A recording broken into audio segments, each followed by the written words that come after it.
Welcome, everybody. Thank you for joining us. Bear with us while we let people in out of the waiting room. We're happy to see so many both new and familiar faces. And as you're coming in, please feel free to rename yourselves by right-clicking on your own square or clicking in the upper right-hand corner so we know where you're coming from. And we will go ahead and get started in just a second as we let people in out of the waiting room. Why don't we, in order to maximize the time to hear from Frank, I will go ahead and get us started with some very quick announcements and introduce myself. I'm Beth Novak. I am the founder of the Governance Lab and the Burns Center for Social Change in Northeastern University. And I am delighted that we are welcoming today Frank McCourt, author of, wait for it, The Biggest Fight. Frank, you modestly don't have 10 copies of it behind you like most pundits do on the news, but we'll do that for you and put some links in the chat to this wonderful book. Frank is also the executive chairman of McCourt Global and founder of Project Liberty. We're going to put his full bio in the chat, but I think most importantly, spiritually, at least, we are all from Boston. And Frank, of course, and his family have an important role that they have played and continue to play in Boston, where they have merged community and social impact now for well over 100 years, having launched their firm here. And so we look forward to being in the same place at the same time, but I'm very glad we can welcome such an international audience to join us here today from all around the world to talk with you about the new book. As part of our series on rebooting democracy in the age of AI. So just as a word of note for folks, there is a lot of challenges, and the book does a phenomenal job at talking about what's wrong with the current state of the internet and social media. But in this series, we like to focus on what we need to do next, what we can do to actually deepen democracy, improve governance, and improve, as we shall hear about, the internet and hear about why that is such an important linchpin to everything that ails us today. So Frank, congratulations on the book. Thank you so much. We want to hear about this. And of course, I think you have a large crowd here today eager to hear about how this relates to the proposed acquisition of TikTok, which I hope we'll get into very early on as we talk about what the solutions are. But I think in order to understand the solutions, we have to first talk a little bit about the problems. We have to talk about what you describe as today's feudal internet, where the corporate overlords surveil us and control our data. And you make a very strong argument about why this is the linchpin of our problem. So encapsulate for us, tell us about the problem so that we can get quickly to talking about how we're going to solve it. Well, Beth, first of all, thanks for having me. And Bonnie, I really appreciate everyone else who's on the call here taking time to zoom in here and listen to this conversation and hopefully participate. You mentioned, Beth, that the book talks about the problem to some degree, but I hope people really come away with a sense that there are solutions to this problem and that it is a very fixable thing, and we'll get into that. So about feudalism and how I framed the book. I actually have been asked often, can you talk about, like, hey Frank, what's another project of this scale that has occurred in history that might act as sort of a metaphor or analogy? And when you think about it, it's really the American project. And the reason I say that and use that as a framing device in the book is that 250 years ago, there was a kind of a reverse set of issues where basically subjects to a monarchy were given the idea, really, this new idea of, like, why not be citizens? And Thomas Paine, in his pamphlet Common Sense, he said, look, settlers, we have a choice here. We can choose to remain, to be subjects, not have any rights, or we can choose something called citizenship and have rights, all of us, born with these rights, what became known as inalienable rights. And yeah, and we can own property and we can govern ourselves and so on and so forth. And, this was a great debate 250 years ago. And thankfully, our forebears chose citizenship and democracy and so forth. And why is that relevant? Roll the clock forward. We're living in an age where technology is awesome. Technology is fantastic. The internet inherently, a fantastic thing. And we're racing ahead. But at the same time, I would argue that we're regressing socially. And the reason I believe we are regressing socially is that we are losing our personhood in the digital age. We're losing our agency. We're losing our autonomy. We're losing our ability to choose. We're losing our free will because the technology has gotten so powerful. So yeah, of course, the autocrats and the centralized power people, they're not in robes with crowns, but they are every bit as powerful, maybe more powerful. And our digital being, our personhood, is now within the control of these large platforms. And I think this is very, very problematic. And that's why I chose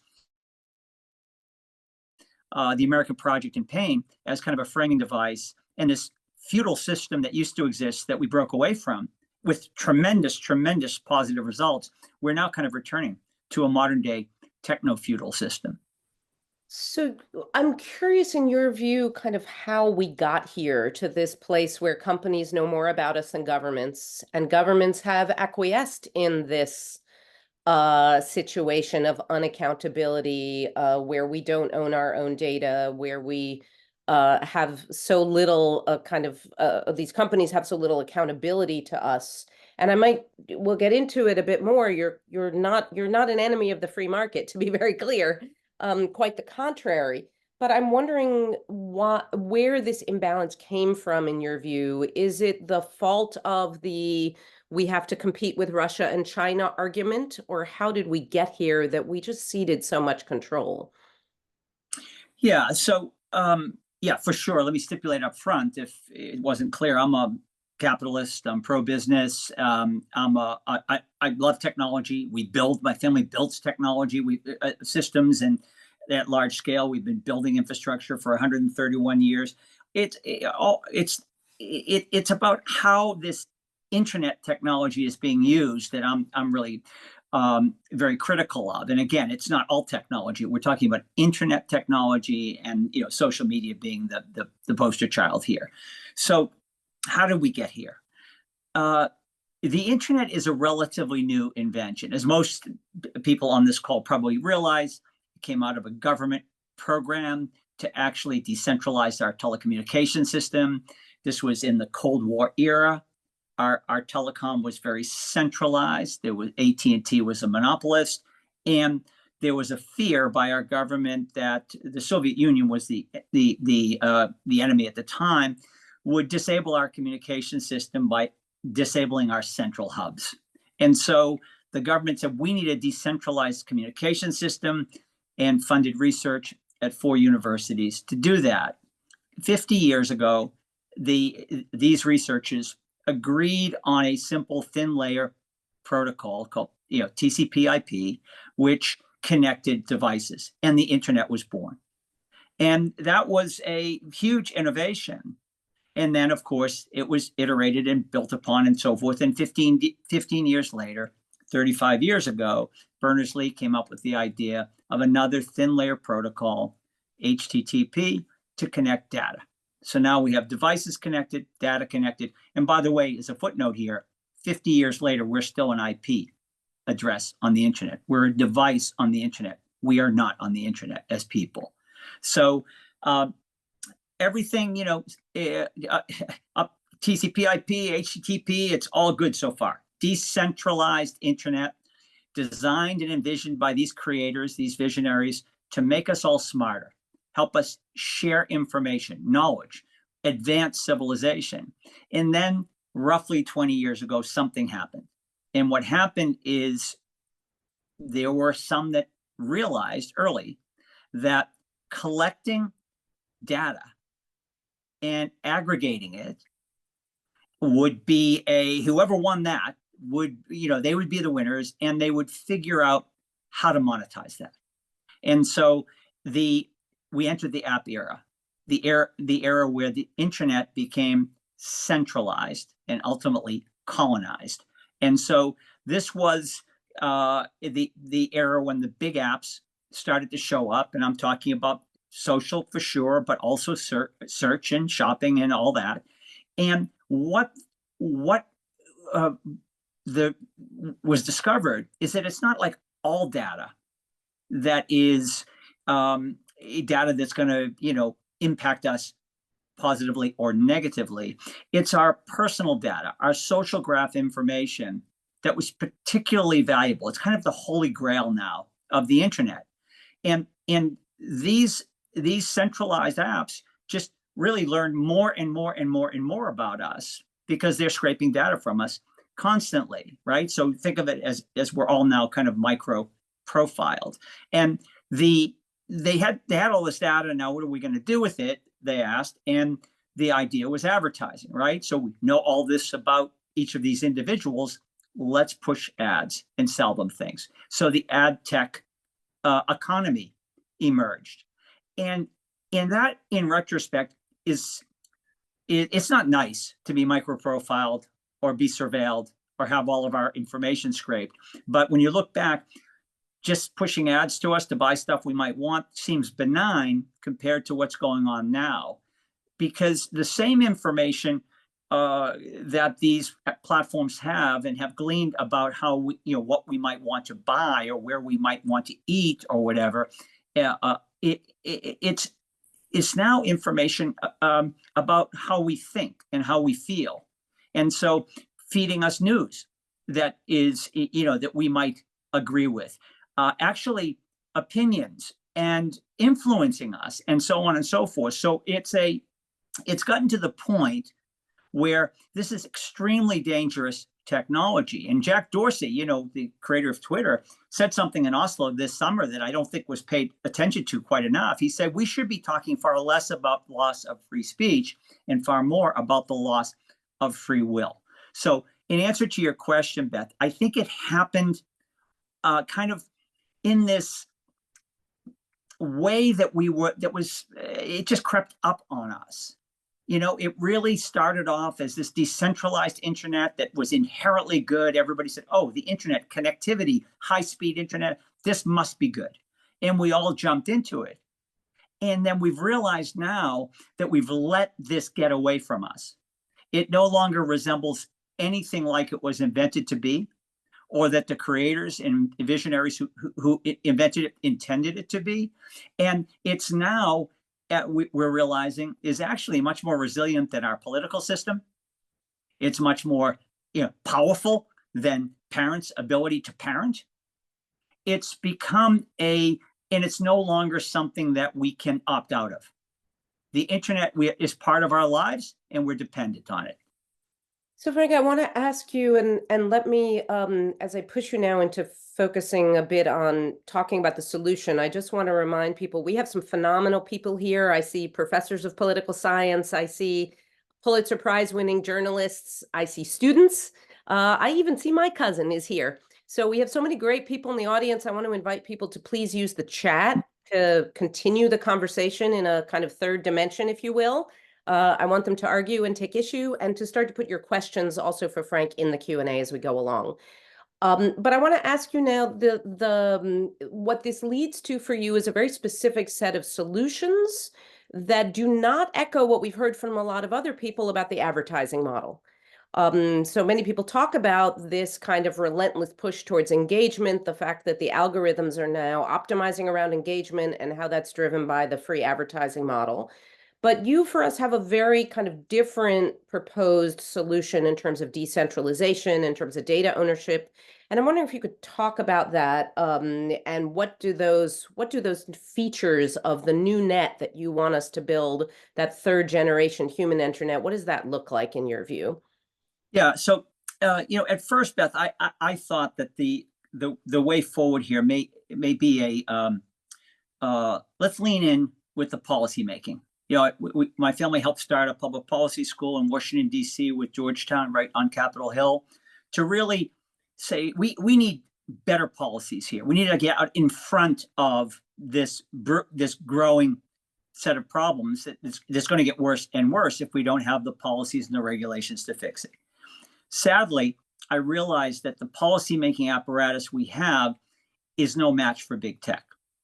Big tech is more powerful, it's more wealthy, it moves much more quickly, and it just, our policymaking apparatus is by design deliberate, thoughtful, slow moving, and tech is anything but that. So that's when we shifted our focus to the actual infrastructure, the technology. Met with some of our leading computer scientists. I'm an engineer, not a computer scientist. I'm a builder of infrastructure and other things. Sat with them and said, how would one go about fixing this problem if you had a white space? We weren't starting from the vantage point, well, investors will never go for this, VCs will never go for it, or big tech will be against it, or this or that. No, let's just think about this from the vantage of what if.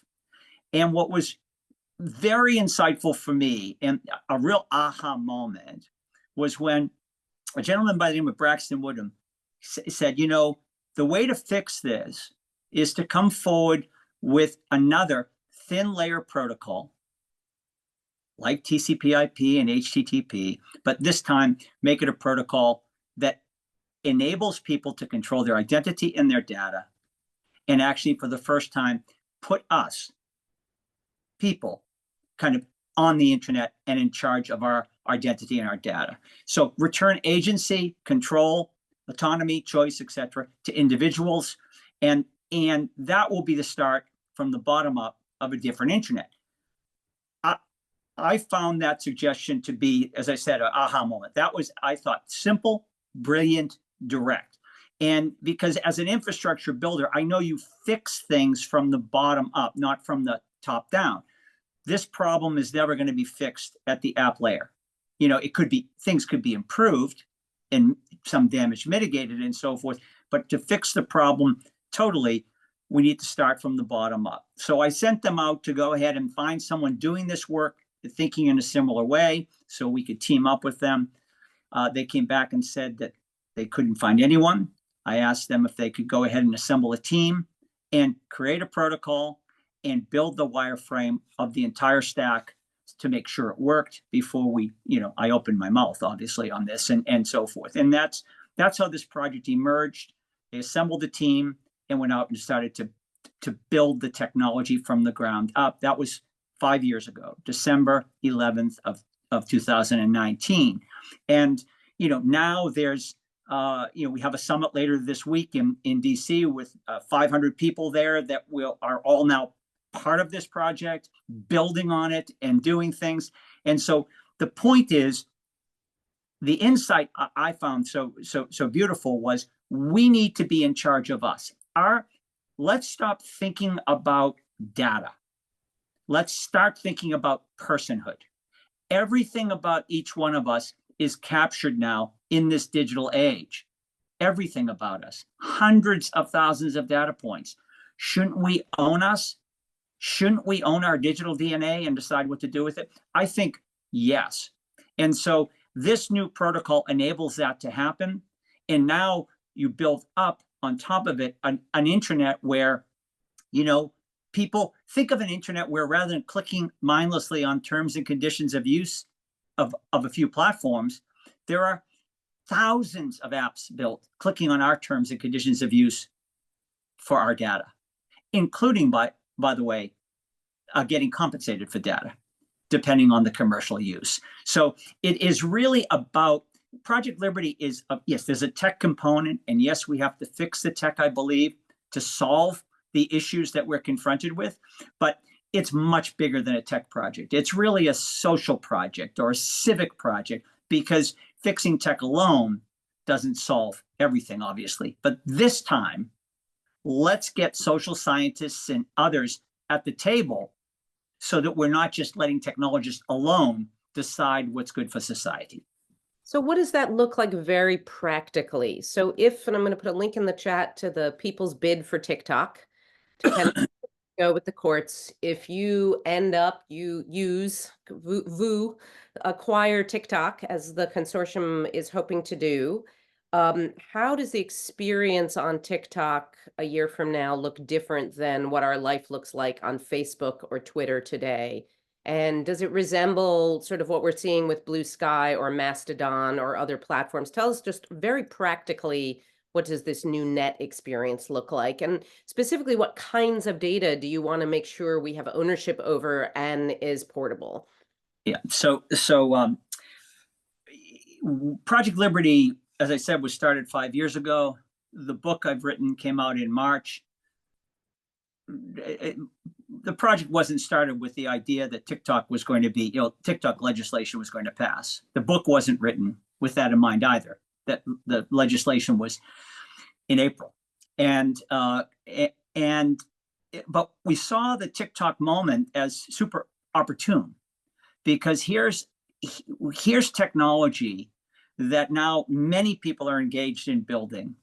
And by the way, we have the proof of concept. There are now over 1,300,000 people using what I'm describing, okay? Controlling their identity, their data, and so forth. So it's proven the technology works, but scale is necessary. Without scale, there's no alternative to the current internet. 170 million users moved over to a new protocol where each user would be in control of their digital experience, catalyzes this alternative internet. So people would have a choice. Do they want to be on the internet where they're surveilled and targeted, or do they want to be on a different form of internet? So the TikTok opportunity, Project Liberty, is far bigger than the bid for TikTok. We feel, however, that the people's bid for TikTok is very serendipitous. This is a very interesting moment in time where this could actually catalyze this reimagined internet. The type of data we're talking about is people's personal data. It's their social graph information. It's your digital existence, your digital archive, everything about you in this digital age. And so that information, we think, should belong to the individuals who created it, who it reflects, who it really is. I call it digital DNA. And I imagine an internet where you don't have 50 passwords. You have a single sign-on. You log in with Liberty. You log in with something which is your handle, and you're on the internet. And it's your internet again. It's not a few platforms' internet. And now the apps that are built are, as I said earlier, are clicking on your terms and conditions of use. The apps are interoperable.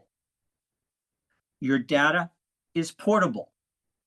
And your relationships, your friends, your followers, your archive, if you don't like how some app is using some of your information, you're not stuck there. It's not a walled garden. You pick it up and move it. It's yours. So the difference between what we're talking about and Mastodon or Blue Sky, and those are different examples. Mastodon is a federated version. What we're talking about is not a federated internet. We're talking about a fundamentally re-engineered internet where people have a universal identity, right? They have their identity. It's not held by anyone else. Blue Sky, which is benefiting right now from a migration from other platforms, you're still, when you're on Blue Sky, you can't leave unless you want to leave your archive behind. We're suggesting that even Blue Sky should be built with a protocol on top of a protocol like DSMP and be a great use case, and really have to really continue to impress its customers and live up to what it's promised, because they know their customers could otherwise pick up and go somewhere else. And interoperability is vitally important. Identity and interoperability are two key features that don't exist in the current internet that work hand in glove and need to exist in the next version of the internet, in my opinion. By the way, think of this very much like where telecom was in the early 90s. My family built a telecom company called RCN, and at that time, phone numbers were not portable and phone carriers were not interoperable. And we proved with RCN that they could be interoperable. And we started that company in 93. In 96, the Telecom Act was passed. Phone numbers became portable. Carriers became interoperable. Now, think of your social graph, even though it's far more valuable than a phone number, as your modern day phone number. It's your identity. You should own it and you should move it where you want. And think of the apps as, rather than 7 baby bells that existed in the early 90s, now you can choose any carrier you want. Think of the apps that way as in the same way, interoperability. So there has to be a kind of legal and policy dimension to this, right? Enforcing, you mentioned the Telecom Act that created the enforcement mechanism for phone number portability, without which it wouldn't have happened. Without some legal framework, and I know you talk about reform isn't going to come from Washington and it's not going to come from Brussels, but without some sort of legal or policy framework, how do you ensure that it doesn't just replicate what we see now, which is, with European privacy agreements, it just leads to yet another thing I have to click on where I agree to their terms of service. So do these two things go hand in glove, and or can you do it without? Can you, if successful, can you build a company, a market-based alternative that paves a different way without the need for law and policy from your perspective? So we're using all kind of metaphors. So I'll use another one, which is chicken or egg, right? So I think Europe is a good set of experiences to bring forward here now.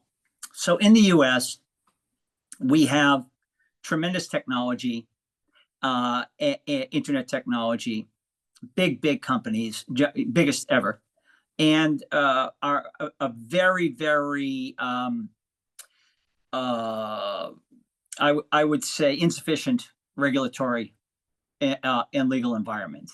When you have the last major act that was passed is 1996, affecting all this, a lot's changed since 1996. So Europe, on the other hand, has a very robust regulatory regime, a very clear set of public policy objectives now codified in law, but very weak technology to enforce them. So they're struggling a lot.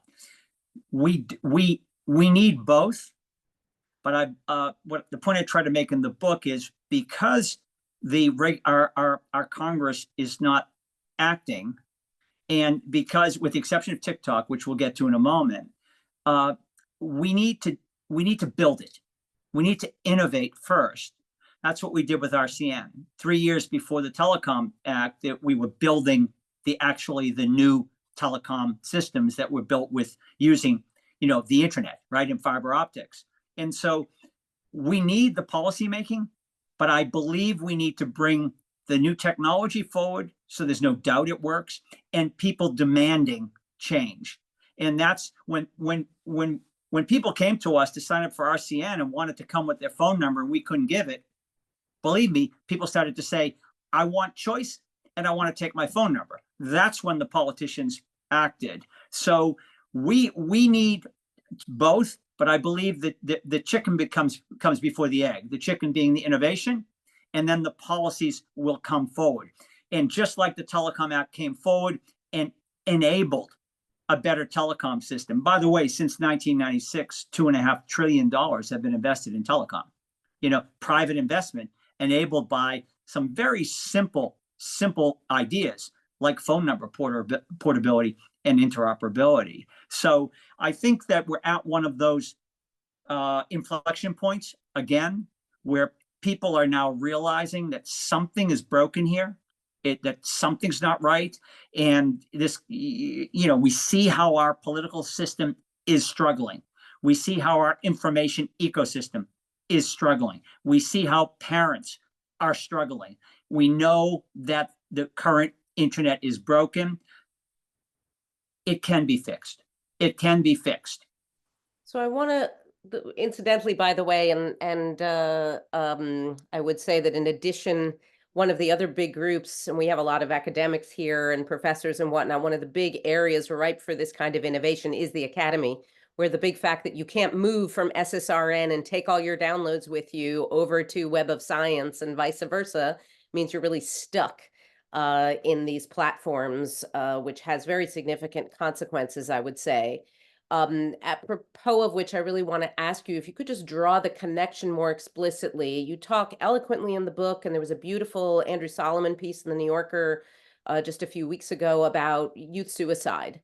And you really draw this connection between why this kind of, if you will, this rot at the center of the internet, as you describe it, is leading to these significant societal problems. How does this solve the problem of youth suicide in your view? Can you just draw that connection more explicitly about why this ends up becoming a healthier, more civic, better place for democratic values? Yeah, it was interesting to me that when we announced the People's Bid for TikTok, the first group that came forward to support it were a group of parents, and and it's sad but true that they are going to be the change makers here, because they're bringing forward their stories, and their stories, are extreme. They've lost children to the harms of social media, and look, I think, Beth, every parent with children of a certain age is having this conversation right now at home. By the way, I'm a dad. I'm a father of 8 children. Okay, so I'm very concerned about this set of issues. Now, the example I use is, I'm the Postmaster General, and I am making an offer to Americans. And I'm saying, you know what? I'm going to deliver your mail for free. No more stamps. And you say, okay, that's interesting. Tell me what's the deal? Okay, here's the deal. I'm going to put up a camera and listening device in every room of your home, in your workplace, in your car, and I'm going to surveil you 24/7. You say, well, that's super creepy. And I say, yeah, but it's free, no stamps. I said, by the way, I'm going to open your mail. I'm going to read it. And everything I learn is now mine. Your relationships, your thoughts, your feelings, everything, mine. You say, well, wait a second. Super, creepy and also unfair. And I say, one other thing. I'm going to read your 14-year-old daughter's diary. And when I find out what she's concerned about, if it's her weight or this or that, I'm going to send her stuff to make her feel worse. And I'm going to then send her things to profit after I made her feel worse. And I'm going to also send her things to show her how to hurt herself, cut herself, harm herself. And this is, and you'd say, you're out of your mind, Postmaster General. I mean, it's creepy, it's unfair, and it's harmful. And that's what we have now. The stories that these parents have about how their children have been taken advantage of and preyed upon are heart-wrenching. And the idea of being able to be a parent again is very hopeful to them. Right now, our homes are the place where we protect our children, right? Our home is our castle. It's our fortress. It's where we can protect our children. We can no longer protect our kids because the monster's in the house. And what I mean by that is the children connected to the internet through social media are being preyed upon in massive numbers.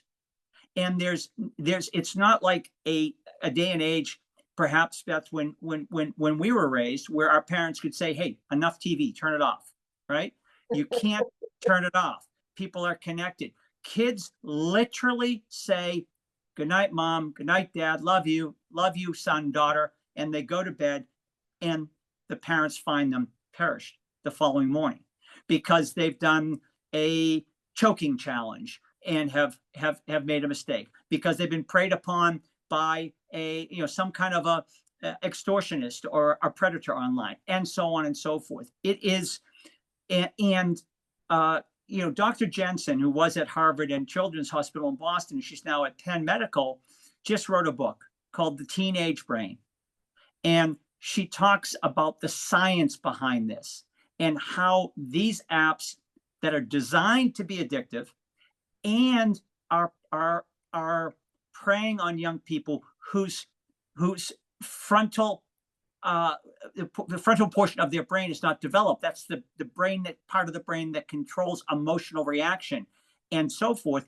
This is the science is in. And I recommend Dr. Jensen's book because she is very deliberate about the facts. We need now to actually build. In the meantime, by the way, you've seen all this legislation banning social media for under 16 in Australia and in schools and so on and so on. We know it's bad. Banning it is a good first step. But why have something that we know is lethal? And why not fix it when we know how to fix it? And so this is giving parents the ability to be a parent again. Anita McGann is asking a question in the chat. She's the former head of the American Academy of Management, all the business school professors in the Americas, is I think asking a question about where you see the business model going.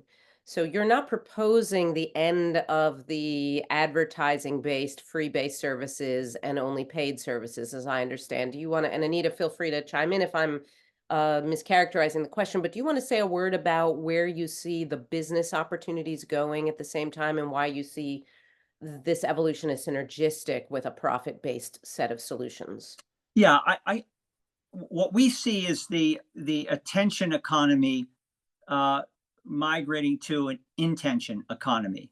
And what I mean by that is, we don't see advertising going away and the commercial ecosystem going away. We don't see people not wanting to order something online and have it delivered to their doorstep the following morning. I mean, these conveniences are good, right? I mean, these are, we all rely on it. But rather than have an internet that surveils you and listens to your conversations and targets you, why not have an internet where you can just identify yourself anonymously, but as a verified human being, and you can signal to the internet, to advertisers, to companies, that you are in fact a real person that wants to buy something, that you really want to buy a pair of shoes, you really want to buy a coat, you really want to buy goods, a car, or whatever. Just signal that, and then people that really want to sell you what you want to buy can offer you the product and their price and their terms. And you can then, as a consumer, be empowered to choose between those and pick the one that you want because of the better price, the better quality, the faster delivery. Who knows? You decide. You're in charge. 1/3 of this gigantic ad tech economic apparatus is completely wasted because the ads are either misdirected or they're scams or they're just not landing where the advertiser or the company behind the ads wants it to land. Why are we surveilling everybody and just flooding the zone with ads? Why not just say, hey, Beth, you show up online, I'm selling something, you show up anonymously, and you say, I'm interested in buying X, Y, or Z, and I'm a real person. By the way, you don't have to be a real person to be on the internet. You don't have to be yourself, for sure. You can have as many fake personas as you want, or you can even be a machine. Why not have verifiable human beings that signal their interest? Isn't that more valuable to the advertiser? Isn't that more valuable to the company that's trying to sell something? So as we move into questions in a second from everyone else, I have a long list we're not going to get to that I want to ask you, but I do want to ask you about this moment in time with a new administration, not just a renewed president, but a new first buddy, if you will, who has been both warning us about AI and at the same time is one of the biggest perpetrators of the problems that you're talking about. I'm curious kind of where you see things going in terms of the attitudes in this administration and this Congress towards big tech. And is it aligned with the vision that you have? Are you hopeful, or what is the opportunity here? And when you talk to politicians from either side of the aisle, what's kind of the core story that you're telling them? A big part of this book is about the story that we tell, the way that you make it accessible, the way that you help people understand this, the way that you serve as the Tom Paine of our own age. What's the thing you're using to tell them, and are you optimistic? Okay, good question, and I'll do my best. I visited with, I think, 60 now senators and other elected officials, and both sides of the aisle, and not a single one has been against what we're talking about. Now, they may have different reasons. I'm oversimplifying, but the more conservative perspective is really grounded in censorship. The more liberal perspective is really more grounded in privacy. But they're all concerned about the harms that are being done and the fact that things are not working properly. But they have different reasons and different goals, let's say. When it comes to turning that into legislative action, there has been very, very little accomplished. The TikTok legislation was kind of an outlier, and that was because of the national security issues, which we can talk about in a moment. But there is a general concern about big tech. Now, what will the Trump administration do? I'm not sure. We're obviously watching it closely. I can tell you regarding our bid for TikTok, Project Liberty is far bigger than the bid for TikTok. We're just going to carry on and be ready to purchase it if ByteDance sells US TikTok. And we believe they will eventually sell it. I don't think anything can be reversed here. I think the national security threat of TikTok is far too great for any president to just reverse it and ignore that.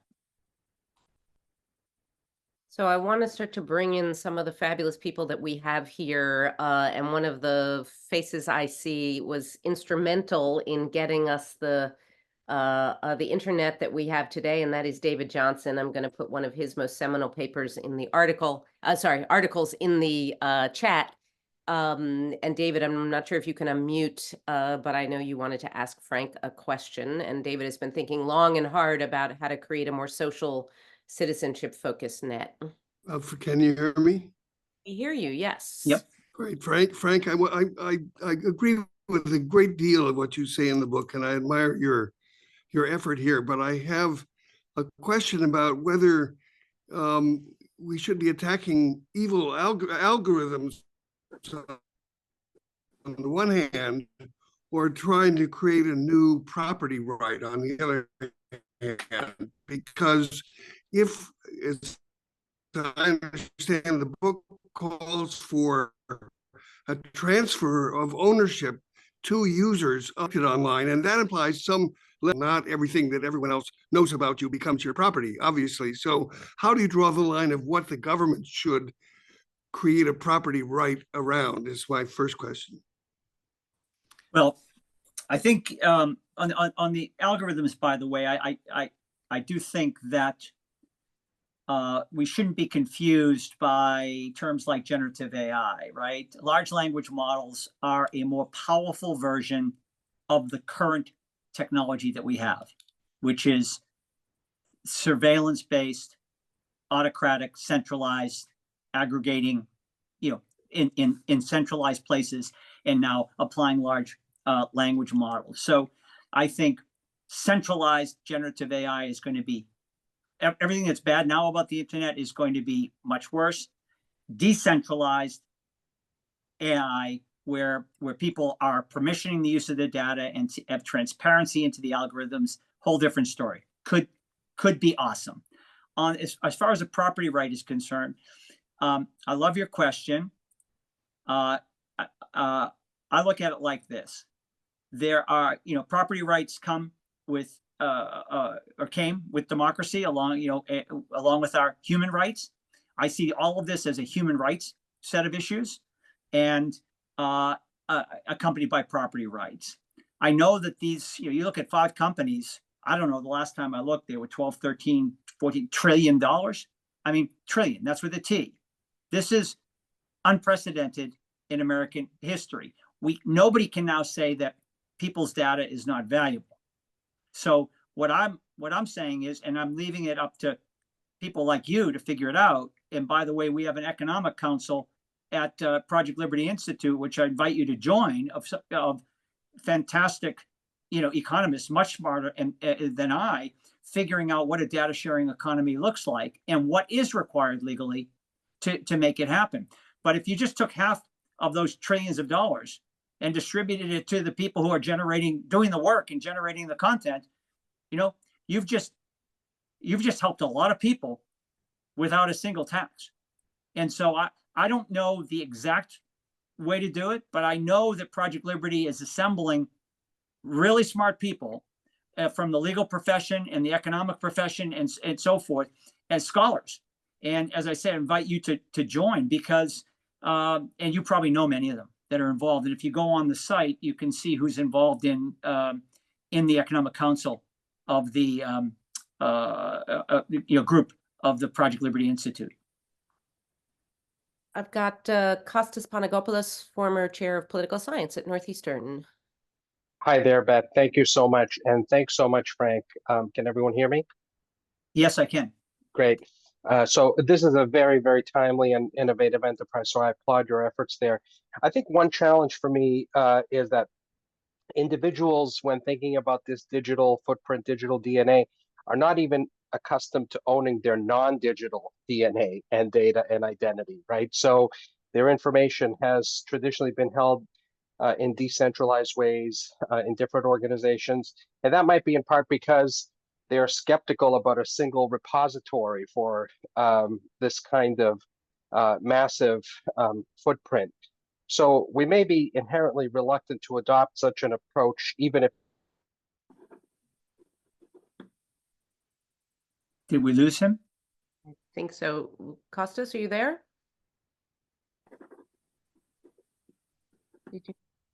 I think something happened.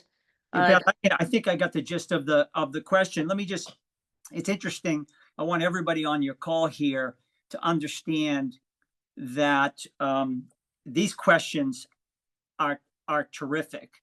And I'm not trying to come forward here with answers to every question. I do have a point of view for sure, but I know that there are answers to these questions. And I know Project Liberty is trying to pull together people who are really interested in this subject matter and have something to offer. So Project Liberty is not about being right, it's about getting it right. So I welcome Kostas and David and all of your listeners to join in. Secondly, the repository of the information, we're not proposing some other version of a centralized repository. We're saying each individual is the repository for their information. Of course, there'll be things established where there'll be trusted intermediaries, just like there was the Good Housekeeping seal of approval and the underwriter's laboratory and consumer reports that validate certain repositories or certain goods or products. That will all, I'm sure, emerge. The last point I want to make, though, about this is that, a Project Liberty advisor is a gentleman by the name of Todd Golub. You may know him because he runs Broad Institute in Cambridge. And Todd called me about this project and said, can Broad be involved? And I said, of course, but why are you asking? Because you're involved in molecular biology, you're involved in biotech. What we're talking about right now, at least in the first instance, is information technology. And he said, look, the first human genome was sequenced at a cost of $3 billion. Now, $100 right over the horizon for a human genome to be sequenced, which means every child born in the developed world will have their genome sequenced and have personalized medicine available. Sounds good so far, right? I said, sounds great. He said, 3 questions. Who owns that data? Where is it stored? And who gets to use it for what purpose? These are the questions. All of this, everything now is digitized. Who owns it? Where is it stored? Who gets to use it for what purpose? And that's what we're trying to get at here. And this transcends information technology and includes biotechnology. It will eventually include financial technology. There is value here. It all needs to be sorted. But again, let's start by thinking of our data as a human right. It's part of our personhood. And I'm sorry to go on for this, but there's so much here to talk about. And Melissa Fleming, the Undersecretary of the UN, said to me, when she called us in to talk about the project, she said the UN cannot fulfill a single one of its global goals and objectives because of social media and internet technology. They're constantly distracted and putting out fires. They cannot fulfill a single one of their goals. This is preventing us from solving problems at scale. It's creating problems at scale. So John Goulet has a clarifying question for you that I think he wants to ask quickly, and then I want to get to a question from Lee Rainey. Yeah, thanks for giving this talk. So far, people have kind of pressed a little bit for specific solutions, and I want to ask one about the social graph ownership. Given that social graphs contain multiple people by definition, how can you decide who owns a social graph? If one of my friends wants to share theirs and I'm part of it, how do I prevent them from doing that? Yeah, it's a great question, and it is the fine line between explaining too little and explaining too much. So it's a social graph is as most or all of you know, is kind of this elaborate web of relationships and information, lots of nodes.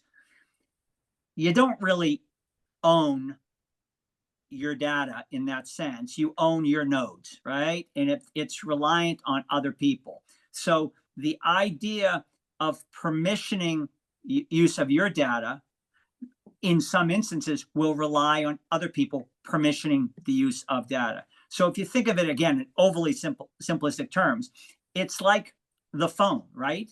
You can make a call, but someone else has to pick it up for there to be a connection. So there is more than one party involved in this, but starting with your control of your nodes and your pieces is what we're really talking about. And we use it's really having more control over those than total ownership. But the idea of ownership implies value.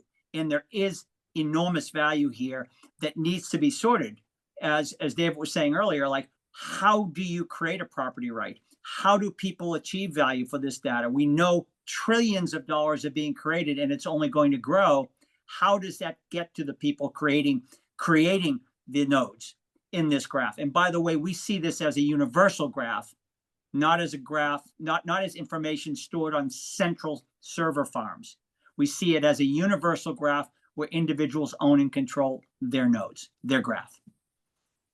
So I want to, and I see I've been remiss at checking. There's so much going on in both the chat and the Q&A. So with the permission of your team, we might ask if you can stay a few minutes longer to cover some of the questions from our students if you have time. But I want to relay a question that Lee Rainey, formerly of Pew Research, if you've ever gotten asked these formal survey questions, it's probably because Lee wrote them. And still does wonderful work with Elon University, surveying thinkers and doers about their views on tech. So he and I are both wondering really about how this relates to us as citizens. So your solution is very much focused on individuals and kind of this decentralized approach. But as we know, with workers, for example, power comes when we act collectively, and as citizens, power comes when we act collectively. So I'm just curious how in this new net we function differently as a group, and how this affects our relationship to our institutions and our institutions of government in particular. Yeah, I think I think thinking about the internet, thinking about how we operate offline is a really good way of thinking about how we would like the internet to operate. And yes, we form groups, but we make those choices as an individual. The same thing should happen on the internet. We will most definitely need groups to accomplish things, and there will be groups that will select for certain purposes. That's one of the powers of the internet, the simplicity of forming a group, the simplicity of assembling people. It should be done, Beth, with a sense of, I'm choosing this, and I'm actually, not forming a group on Facebook and thinking I'm doing great work and having all of my data and my group's data taken and actually be used in a way that's actually at odds with the very work I'm trying to do. And so let's think about the internet the way we operate offline. Offline, we're individuals. We care about our identity and we protect it. And if we pretend we're someone else, we get punished. If we lie on a resume, or we get fired. If we lie on a college application, we get expelled. There are consequences. In the offline world, we don't share everything with strangers, and we share a lot with our most intimate relationships. Why not have an internet that operates that way, where you can toggle what you share? You can parse your data. If it's only your age you have to share, why do you have to share everything else? If it's only your location, et cetera, et cetera. It should operate that way. The same way when it comes to agency and choice about forming groups and being a part of a group or not being part of a group. Groups will form, by all means, they will form. But I think there'll be more. It will feel more like how groups formed in the past because people had a like set of interests, or it was in their best interest to form the group for whatever purpose. So what I want to do is to be respectful of everybody's time, including yours. If you and your team will allow us to go a few more minutes afterwards, what we'll do now is we'll end the formal part of the program and our live stream by thanking you very, very much for this book, for the time that you've given us today to elucidate this work. I want to, again, put a link in the chat, please, to the book and to Project Liberty and to the People's Bid for TikTok. There's going to be an exciting summit coming up with 500 people joining later this week to talk about these ideas and what they're building in support of this. So we're really excited about that. And we want to thank you very much for joining us for this series.